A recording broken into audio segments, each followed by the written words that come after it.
Hey, everybody, welcome back. Today, before I introduce our guest, I just wanted to take a second to thank you. Thank you who have been listening to the Accidental CEO podcast, maybe from the beginning, maybe from just a few episodes ago. I thank you for being here with us, sharing this journey with me. This has been a wonderful passion project that has become its own world of resources and strategies for business owners out there. And I'm very, very proud of the podcast. I wanted to invite you to join our email list. I do send weekly emails with business strategies with a little touch of fun every week delivered to your inbox. So if you want to join us, you can go to accidentalceo.co/email list, or you can just go to the website and download one of our freebies at accidentalceo.co/freebies. We'd love to have you be part of the community and have some nice strategies delivered right to your inbox every week. My guest today is Inbar Madar. She's the CEO of MI Business Consulting, and she's going to talk to us about her journey going from corporate, which a lot of us were part of, to starting her own consulting firm. She specializes in helping small businesses to maximize their profit and expand their business. She noticed a gap in knowledge and resources for small business owners compared to the large corporations, which really inspired her to empower entrepreneurs just like us. She really emphasizes the importance of finances and creating a strategy for a business expansion. And I can't wait for you to hear our conversation today. Let's dive in.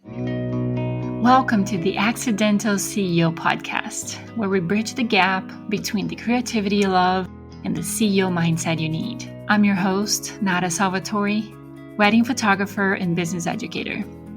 Find full show notes and resources at accidentalceopod.com. Let's get into today's episode. All right, everybody, welcome back to the Accidental CEO podcast. I'm your host, Nada Salvatore, and today I have Inbar Madar with me. She is the CEO of MI Business Consulting, a business consultant specializing in profit maximization and business expansion. And who doesn't want that? Who doesn't want to maximize their profit and grow? So I'm so excited that she is dedicating some time to talk to us today and share some amazing tips. So welcome, Inbar. Hi, thank you so much. I'm really excited to be here. Thank you. So tell us first just what you do and where you are. And then I'm going to ask you some questions about how you got there. Well, my name is Inbar. I'm a business consultant. I started my consulting firm about 5 years ago after working in corporates for a decade. In my last couple of positions in corporate, I was actually working with small business owners that either purchased wholesale from the company or had their own stores, so they were franchising or brand. And I just every year I think I became more and more aware of the just like the gap between knowledge and best practices and tools and just like how much are you set up for success as a small business owner versus a corporate, which obviously makes sense, but I think especially when you kind of like literally you grow up in corporate, like I was in corporate since I was 18, you don't really like register that other businesses don't have the same tools. And that's when I had my aha moment of that's what I should be doing. I need to leave corporate and I need to, focus on how can I make a bigger impact and really help more businesses to just stay open, become profitable, create that longevity instead of that day-to-day struggle that we see so many times with so many small business owners. Yeah. Was there a specific type of business that company helped? When I was in corporate, Yeah. Yeah. yeah, so it was both beauty brands. So the first company I worked for had body care products and they had stores all around the world. So essentially I worked with franchisors in Japan, in the US, in Romania, literally everywhere around the world. And the second company was selling wholesale hair care products. So it was more so mom and pop shops, independent retailers that had their stores selling the products like in physical locations. I would say it was a different type of business owner. There was definitely a huge difference between someone who opened their stores and just trying to purchase products versus a franchisor that has a little bit more infrastructure and tools.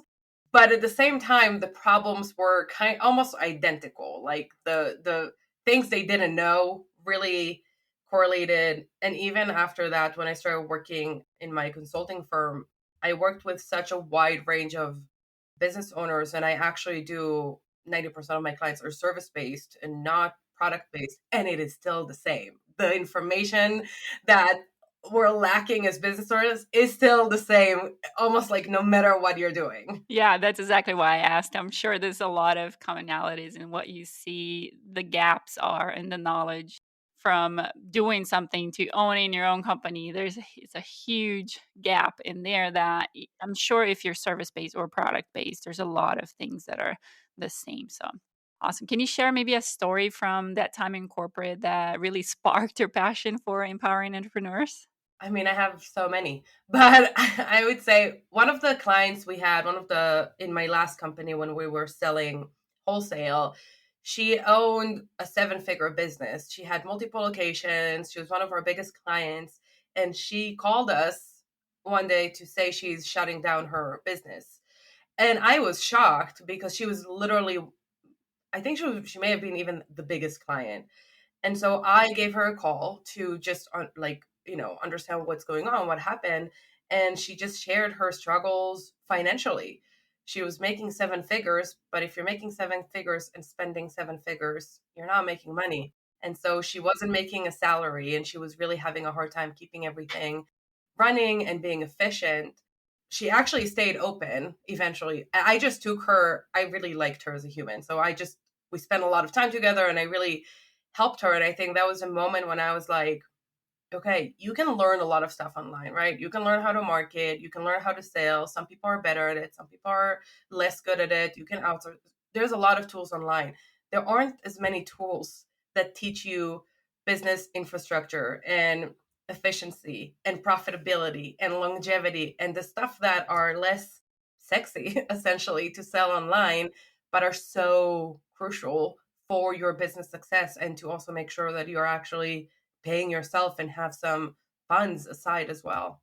Yeah, I'm sure it blows people's minds to hear that somebody can make seven figures in their business and have no profit left and have not be seeing any money and not getting themselves paid a salary. So you definitely have to have a good hold of your business operations and understand where's the money going that's coming in, how can you cut costs without sacrificing quality on your overhead and all that kind of stuff. So that's where somebody like you comes in. Exactly. It's exactly what I do.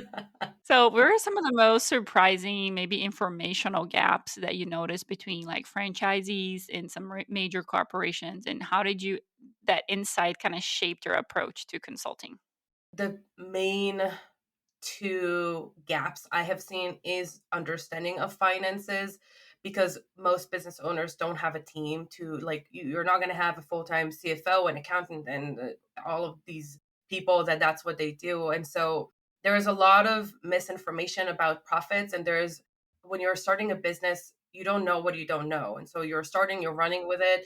You don't know how to grow a cash flow. You don't A lot of people don't even know what that means in like day to day in real life.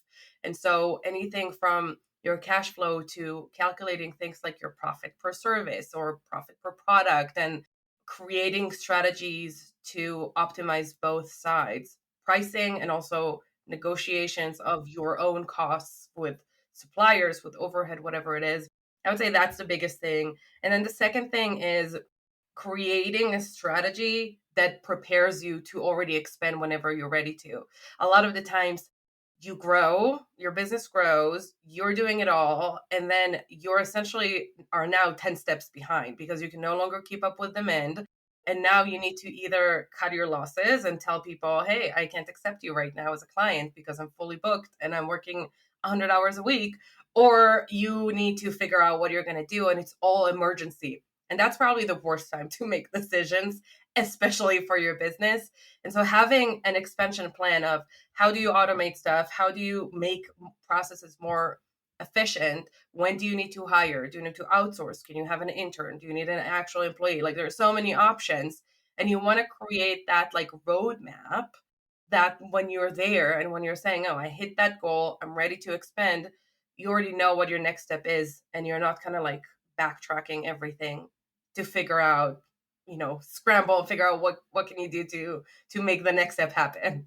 It's really amazing how we do things backwards when we start our own business, coming from not having any knowledge and having to backpedal to be able to continue moving forward.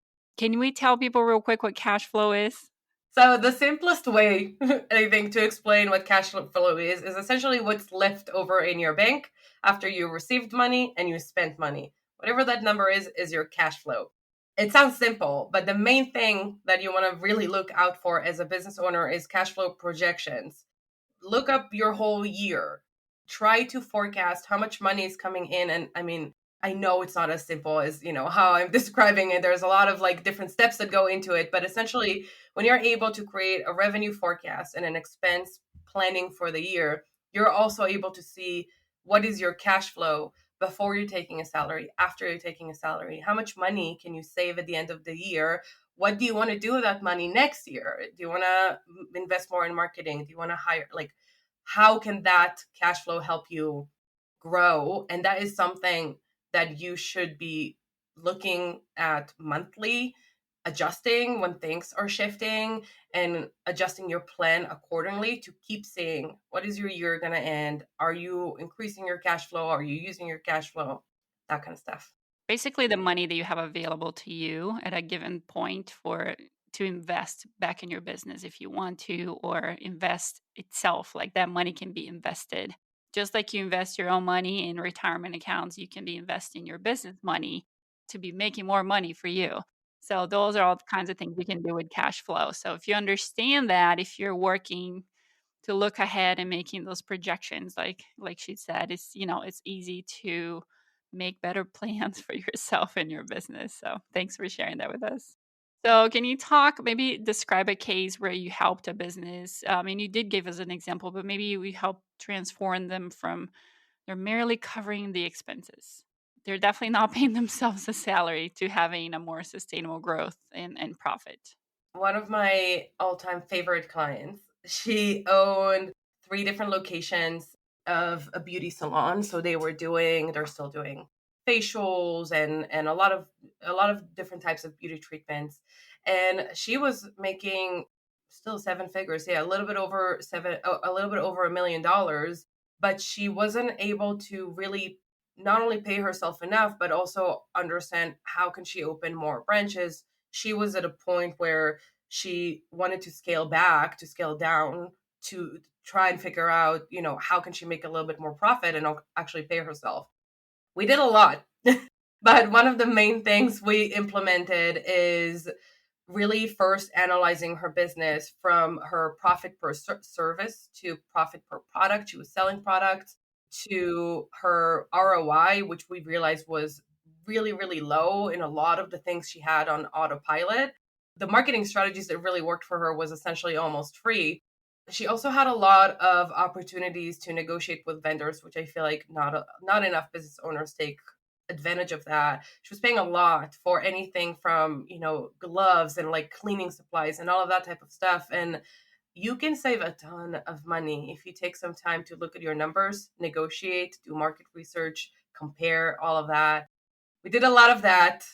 Eventually, we were able to kind of restructure her budget for her human resource to also create a little bit more efficiency with who does what.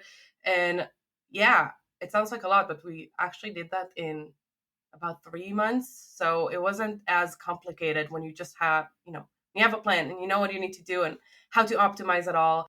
Yeah, she eventually expanded to more states. She has a way more profitable and just sustainable business that she can really enjoy. That's awesome. Those are great strategies. You definitely listed a lot of things, but those are all very simple to implement things once you have a good plan. Yeah, exactly. I think that's the main thing. A lot of the times we get so overwhelmed, right? Like, especially when you're not making money as a business owner. Your business is your baby. It's like there's a lot of emotional attachments. And so it's really hard to look at it and say, well, objectively, I need to do A, B, and C. No, we're usually are like, what is wrong with me? Can I not do it? Is my business failing because I'm not good at being a business owner? And when you zoom out and you look at your numbers, there is always room to improve stuff and there's always room to implement really simple strategies that you can just do them step by step to get you to where you need to be without feeling like it's maybe you that aren't successful. When do you recommend people start paying themselves? Let's talk about that. I would say it depends. I always want people to pay themselves immediately, even if it's a tiny amount, even if it's literally like $50. And the reason why I always say pay yourself something, I don't care how much, is because I have seen a lot of business owners not paying themselves at the beginning to reinvest in their business, which is fine, but then it becomes a habit. I've worked with business owners that didn't pay themselves for like 3 or 4 years for no reason. Like they would hire people, they would, put money into their marketing, they would do so many things, and they could pay 100% pay themselves. But at this point, you get so used to investing in your business that it's almost making you feel guilty if you're taking money from your business. That's a really good habit to have from the beginning. Whatever you can, pay yourself, even if it's a tiny amount, and plan how are you gonna increase that amount to a place that is also sustainable for you and then more. Yeah, I saved money for a whole year. It wasn't an official business, kind of a side hustle. Saved enough for my 1 year's worth of expenses for my house and the way I was living and my family. And then registered the business and immediately started paying myself the salary. And what I did is I kept up the same salary I was making in my prior job because that's what we were used to. That's where we were used to money coming in when it came to our expenses. So I kept the same payment that I had, twice a month. So every time my husband got paid, I got paid, and it's still the same way. And I still keep the same salary I had when I stopped my corporate job, and everything else that's left in there is part of the cash flow for the business. It gets invested as a business investment, so it's making money as I'm working, and I have money in there to invest in other things, day-to-day costs for marketing and education and that kind of stuff. So doing that from the beginning, I think it's definitely gave me a lot of advantages with my business and allowed me to grow a lot faster. So I'll say as soon as possible, get a little bit of a cushion in there, build your your bank, and then start paying yourself right away. And it don't have to be a lot. It doesn't have to be a little. Just kind of keep up with what you are used to. Exactly. What you're used to, what you can afford, whatever that looks like. I mean, different businesses can do different stuff. Especially for service based, it's way easier usually to pay yourself because your costs are just significantly lower. But whatever that looks like, just do it. It's so hard to break that habit after that and not feeling guilty of taking money from your business and then it's the worst, right? Because then you essentially become just another employee at your own business versus having a business that is working for you. And that's a whole nother thing that is really hard to get out of. I think you're not taking money from your business. I think that's the first mindset shift that needs to happen. You are paying your CEO. Yes. Your Yes. I love CEO that. needs to be paid. 100%. Your CEO will not work for you if it's not getting paid. Your CEO will not invest motivation and time into your business if it's not getting paid. So pay your CEO. A And that's great that 100%. that's yourself. So, I love that. yeah. Today's episode is sponsored by Accidental CEO. Are you tired of empty calendars or worse, feeling like your revenue is capped? I've been there. The truth is, it's insanely frustrating to feel like you're doing everything the experts recommend but never seeing real results for yourself. Stop trying to follow someone else's path. Your business superpowers are completely unique from every other entrepreneur in your area. Let me help you find the key to unlock your wildly profitable business strategy.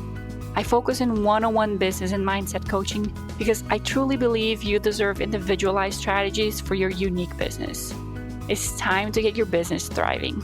Check out my website for more information at accidentalceo.co. That's accidentalceo.co.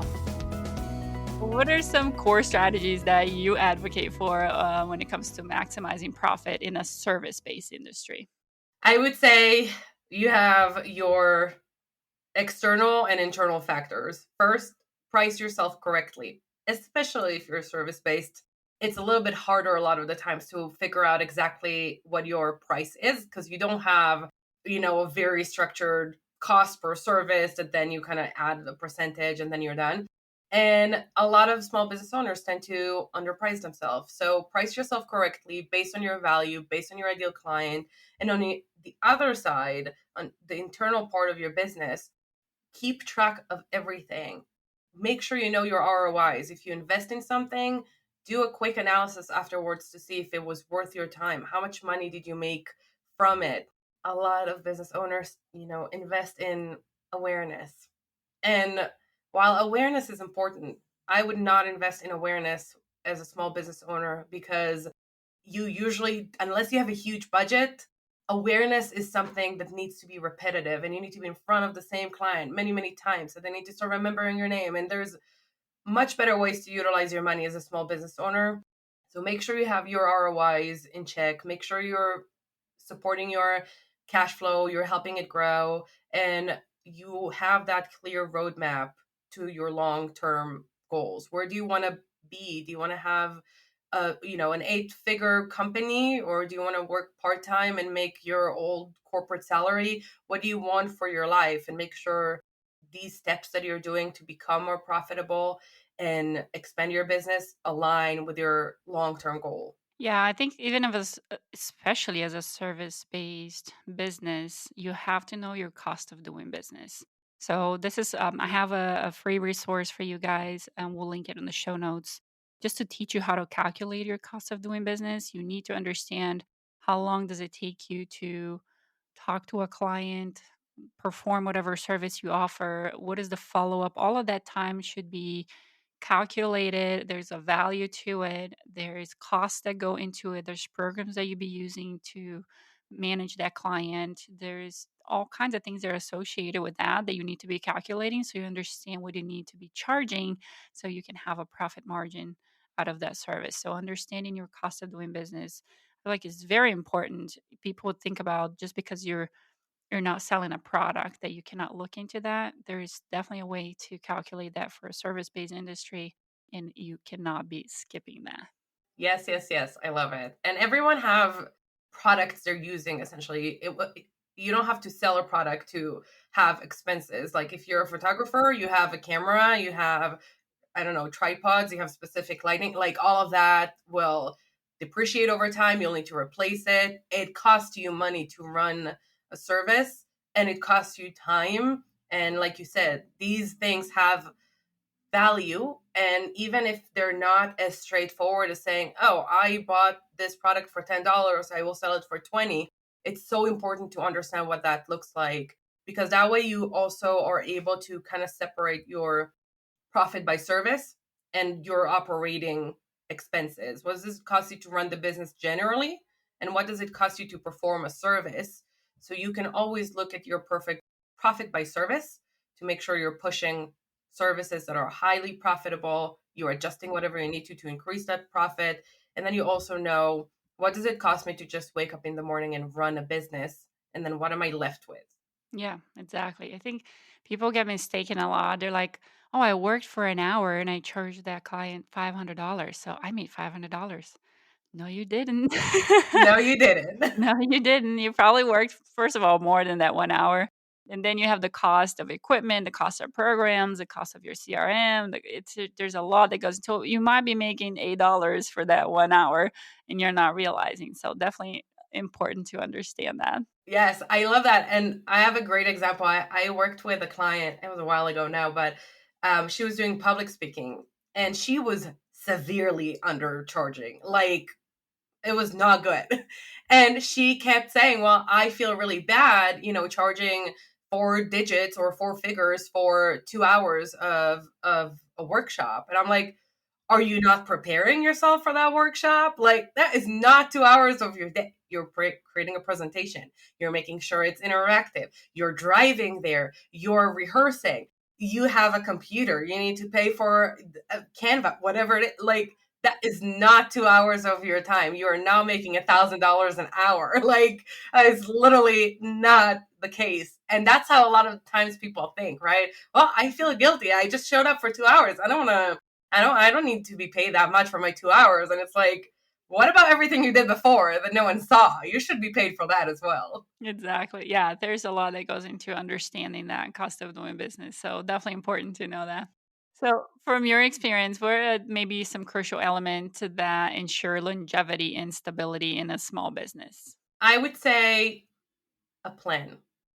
First of all, I don't remember who said that now, but there's a saying, those who fail to plan, plan to fail. And I always use it because it is so true. If you don't have a plan, you're not setting yourself up to succeed. And when I say a plan, it should be everything from identifying your resources and how you're going to allocate them, because resources are way more than just your money and time. Resources are your skills, your community, your network, your support system, and all the way to your marketing, your client retention, your sales, your human resource, your operations. You should have a clear plan so you know your next steps and they're always aligned with your longer term goal. Yeah, that's 100% important. Do you recommend that your clients kind of write things down, or it should be more of a loose plan? How do you work with people on that plan? Definitely write it down. Especially when you have, like, I feel like we all have these moments when we're like, oh my God, I know exactly what my business needs. Write it down, because when you have doubts later on, or when you feel overwhelmed and you're like, I don't know how to make this work, that's when you're going to look at your business plan and you're going to say, oh, that's what I told myself I should be doing. Let me start work on that. So you have that tool that is always at your disposal when you're feeling a little bit either less motivated or just less clear on your next steps. Write it down, divide it into pillars, make it clear. What is your marketing? What is your sales? What is your client retention? What is your HR? Make it all really, really clear so you have that as your roadmap and as a tool that is always accessible to you. Yeah, as if you don't write it down, it didn't happen. That's how it A works. 100%. How do you tailor the educational approach when working with entrepreneurs that might not have a formal business training, which is probably most of us? Yeah. I try to simplify it as much as I can. My approach is in general is, if we remove the fancy words that a lot of people may not be familiar with if they don't have business background, it's all logical. It's fairly simple and straightforward. If you remove the fancy words, and just like we explained, cash flow can sound so like, oh, I don't know numbers. I'm not an accountant. I don't know how to do it. And then when you simplify, it's like, take your revenue, subtract your expenses, that's your cash flow. Like, it is as simple as that.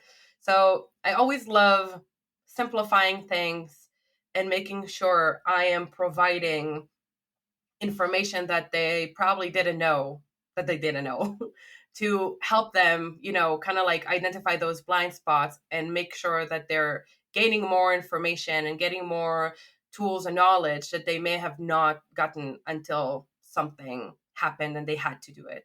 I like that. Yeah, making things simple, it really helps. It can be intimidating if you don't understand, some of the business terms, and it's just overwhelming to a lot of people. They started this business because they're really good at what they do, not because they're really good at business management. So it can be intimidating, but it shouldn't be. And it should definitely be something that you pay attention to, because if you don't put the time and effort into the business side of your business, you're not going to be able to be doing the things that you really love, because it's just not going to be sustainable. Yeah, and it's about trusting yourself as well. You're not stupid. You can learn business. It's not this it's we're not talking space, although I feel like we could probably also do that if we really wanted to. It really is simple, and it's based on human logic essentially. And so trust yourself that you're smart enough to learn business and to be empowered and educated to make your own decisions and make your own strategies, and start from there and just invest in that education. Can you give us an example of maybe an innovative strategy that you use with a client that helped transform their business? I had a client, she was service based as well. She so similar to literally everything we talked about. It's funny as I'm breaking down her story in my brain.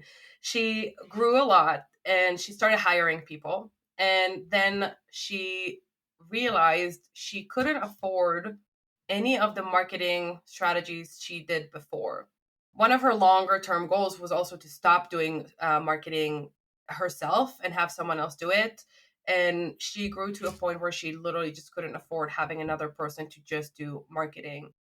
We talked a little bit about resource allocation, but usually what I do when someone doesn't have a budget for anything and we aren't able to figure out, where this money can come from is we just don't use budget. Not everything can cost you money, and there's a lot of outside the box thinking you can do to grow a business without a budget.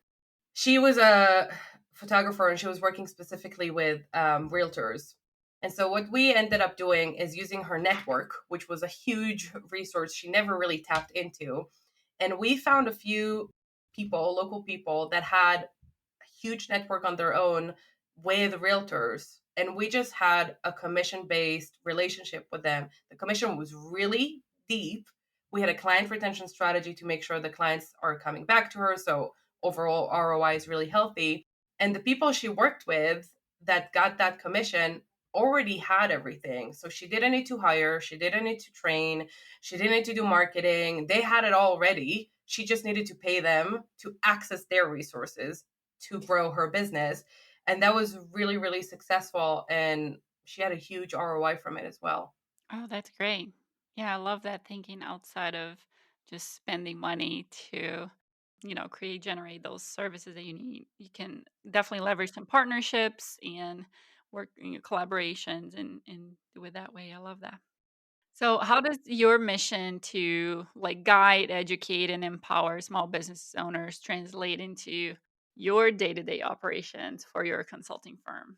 It's definitely is in everything we do.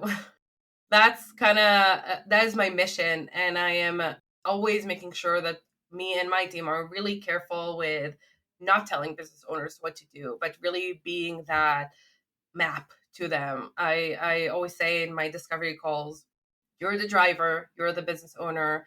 I'm your map, I'm your GPS, I'm your Apple Maps, whatever it is. I can tell you, if you take right here, there's a really cool shortcut to get to where you need to. If you say, I want to take left, that's fine. I'm still with you. And I'm going to tell you, here's what turning left would look like in here. If you want to do a U turn, we can talk about that as well. But I never make decisions for you. I'm giving you the information, I'm giving you the best practices, I'm giving you advice, and I'm empowering you to make the decision that is best for you because even as a business consultant, you know your business better than I do, and you know yourself and what you want to do better than anyone else in the room. Yeah. How long do you usually work with clients for? Do you have like some clients that you work with them for a certain amount of time, or do you have some people that you're working with them constantly? What does that look like? Yeah, so essentially the goal is to work a little bit more frequently at the beginning. So we usually start with doing, a lot of audits and then creating a strategy, and that's a little bit more frequent. And then we move to monthly check-ins if clients want that. My average lifetime with clients is over a year, which is really long, but with the goal and the understanding of we're not going to meet weekly forever because you don't need that. So whenever they need less, we're kind of reducing that frequency. And then I'm just there to provide that additional support and help them adjust when they need to. I love that. So looking back at your journey from corporate success to founding your own consulting company, what kind of personal lessons stood out to you as the most significant ones for your personal growth? Yeah, I think just the fact that no one is really immune to self doubt. Even as a business consultant who came from business, that's all I did in my adult life and career. I had self doubt. I compared myself to others online that had more experience or had different tools or whatever it is. We all do it and no one is immune to it. And I think it's so important to remember it because a lot of the times we look on social media and online and it's all really curated and it's all of the good stuff that are happening, and that can be really heavy on everyone that feeling like they're a little bit less off than that.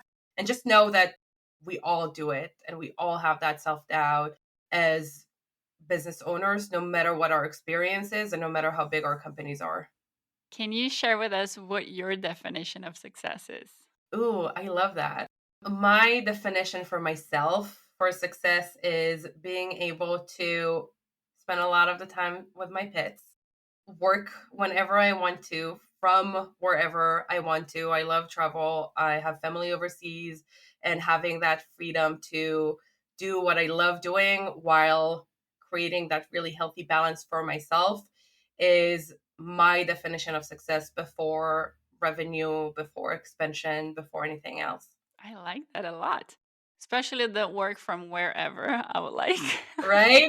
I'm a traveler too, so I love traveling. Yes, yes, that was a huge part of my decision to say, you know what, I think I need to do my own thing. I need that freedom. And creating, or growing a company to be 8 figures in a few years will not give you that freedom. So that's kind of like always the pros and cons of how fast do you want to expand and why do you want to expand, and are you okay with what that means for your day to day? What is the main message that you want to leave for our audience today? If I I need to choose one, is I would say trust yourself, trust your gut. Don't underestimate what you can do or what you can learn or what you can achieve, and have that feeling be the driving force behind your business, behind your strategy, and behind the steps that you're taking. I like that. This is a great advice. Thank you. I feel like I chose the best one I had in my brain. You did. I'm sure you did. I don't know what else is in your brain, but this was great. Well, thank you so much for spending some time with us today. I really appreciate all the great advice that you gave. I'm sure, there's a lot that people can put into practice right away. Where can they find you if they want to work with you and have you consult in their business? Yeah, so I'm on Instagram. My handle is Inbar Talks Business. I'm on LinkedIn with my full name, Inbar Madar, and you can also reach me on my website, mibusinessconsulting.com. Awesome. Thank you so much for being here today and sharing your expertise with our audience. Guys, I hope you enjoy this episode. I had a lot of fun. I can be very nerdy about business. So, whenever we can Me talk about too. business, I am up for it. And I hope to see you all back next week for another episode of the Accidental CEO podcast. Bye. And that's a wrap for today's episode of the Accidental CEO podcast. Thanks for hanging out with us in the world where creativity and business strategy collide. I am Nada Salvatore, thrilled to have shared this time with you. Remember, every episode is a step closer to mastering the art of being an accidental CEO. So don't miss out. Hit subscribe, drop us a sweet review, and spread the word to your creative tribe. Your next big breakthrough could be just one episode away. Join us next time for more insights, laughs, and actionable tips. Keep pushing boundaries, dreaming big, and embracing the beautiful chaos of entrepreneurship. Here's to make magic happen in your business and beyond.